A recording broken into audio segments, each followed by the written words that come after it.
பஞ்சமுக விதைகள் விடையா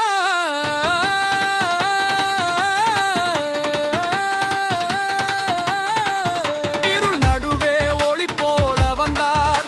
இனி சமத்துவ சட்டம் தந்தார்.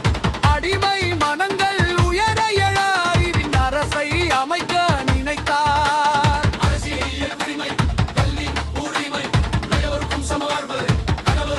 அரசியல் சட்டம்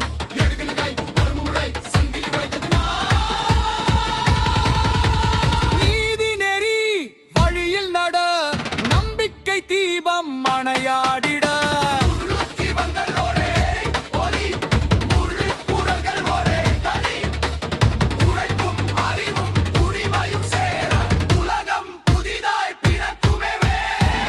மனிதா சங்கிலி உடை சமத்துவத்தின் சூரியன் உடை சிந்தை உலகம் முழுதும் பெரியார் தமிழகம் முழுதும் அம்பேத்கர் சட்டம் இந்தியம் முழுதும் நாம் நடப்போம் அந்த வழி. இந்நிதியின் பாதை நம் வழி. எழுச்சி குரல் இன்று முழங்க. இனிய சமத்துவம் நாளை உதங்க.